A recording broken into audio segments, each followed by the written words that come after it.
Hello दोस्तों, स्वागत है आप सभी का आपके अपने यूट्यूब चैनल एक कॉन्सेप्ट लर्निंग में। दोस्तों, आज की इस वीडियो में हम एक छोटे से टॉपिक को देखने वाले हैं।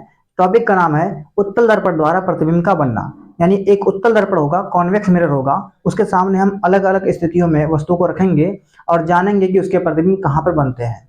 चलिए शुरू करते हैं। तो आज का हमारा टॉपिक है उत्तल दर्पण द्वारा प्रतिबिंब का बनना। एक कॉन्वेक्स यानी उत्तल दर्पण होता है, कॉन्वेक्स मिरर होता है, उसके सामने हम वस्तुओं को रख करके देखेंगे कि उसका प्रतिबिंब कहाँ पर बनता है।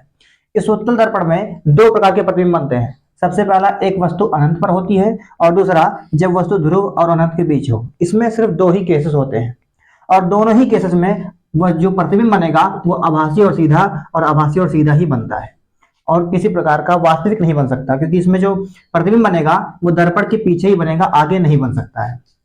तो इसका पहला केस है जब वस्तु अनंत पर होती है। जब वस्तु को हम अनंत पर रखते हैं, अब इसके पहले वाली वीडियो में हमने बता दिया है कि जब वस्तु अनंत पर होती है तो उस वस्तु से चलने वाली जो प्रकाश की किरणें हैं वो हमेशा समांतर चलती हैं। तो ये वस्तु अनंत पर थी, इससे चलने वाली ये दोनों प्रकाश की किरणें एक दूसरे के समांतर चलेंगी, और मुख्य अक्ष के समांतर जब कोई प्रकाश किरण आती है तो टकराने के बाद वो मुख्य फोकस से होकर के निकल जाती है। तो मुख्य फोकस तो उसका पीछे की ओर है, इसलिए हम इस रेखा को पीछे की ओर खींच लेंगे।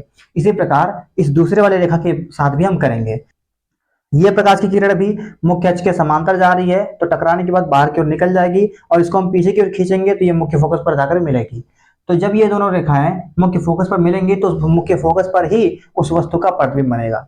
ये वस्तु यहाँ पर बड़ा सा दिख रहा है, अनंत पर रखी गई है, और उसका जो प्रतिबिंब बन रहा है मुख्य फोकस पर एक बिंदु आकार का बन रहा है। तो इसके जो भी पॉइंट्स है उसको देख लेते हैं। यहाँ पर जो प्रतिबिंब बनेगा वो बिंदु आकार का बनेगा, मतलब बहुत छोटा होगा। यहाँ पर जो भी प्रतिबिंब मुख्य फोकस पर बनने वाला है वो बहुत ही छोटा होगा, वो बिंदु आकार का होगा।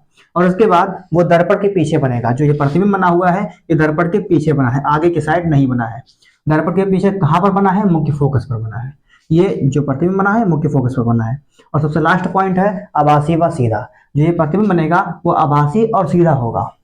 हम दूसरा केस देख लेते हैं, जब वस्तु ध्रुव व अनंत के बीच हो। यानी इस केस में हम क्या करेंगे, यहाँ पर ध्रुव है और यहाँ पर इनफाइनाइट है यानी अनंत है। इन दोनों के बीच में हम वस्तु को कहीं पर भी आगे या पीछे रख सकते हैं, और उसके बाद देखेंगे कि इसका प्रतिबिंब कहाँ पर बनता है।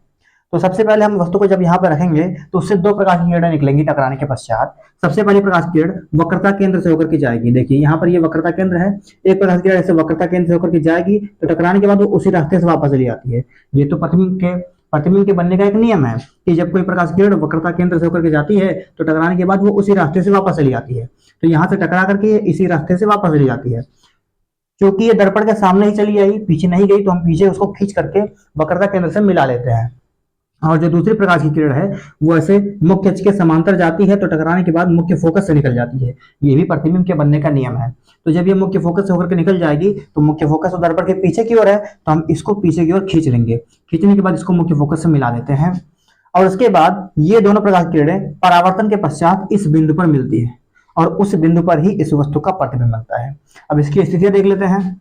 इसकी स्थिति यह है कि वह प्रतिबिंब जो बनेगा वो आभासी और सीधा बनेगा, और वो वस्तु से छोटा होगा। वस्तु का साइज जितना बड़ा होता है उससे हमेशा जो प्रतिबिंब बनेगा उत्तल दर्पण के लिए वो छोटा ही बनेगा। इसके प्रतिबिंब की स्थिति होगी ध्रुव व फोकस के बीच। यानी जब हम वस्तु को अनंत और ध्रुव के बीच में कहीं पर भी, चाहे यहाँ पर और चाहे यहाँ पर और चाहे यहाँ पर, इन तीनों स्थितियों में से या इसके आसपास किसी भी स्थिति पर रखते हैं तो उसका प्रतिबिंब जो बनता है वो ध्रुव और मुख्य फोकस के बीच में ही बनता है। जैसे जैसे हम इस वस्तु को पास लेकर के जाएंगे वैसे वैसे प्रतिबिंब थोड़ा और नजदीक आता जाएगा, मतलब ध्रुव की ओर बढ़ता जाएगा, और इसका साइज भी बढ़ता चला जाता है। आई होप आप लोगों को ये दोनों कॉन्सेप्ट्स क्लियर हो गए होंगे। अगर वीडियो पसंद आए तो वीडियो को लाइक कीजिएगा और सभी दोस्तों के साथ शेयर कर दीजिए।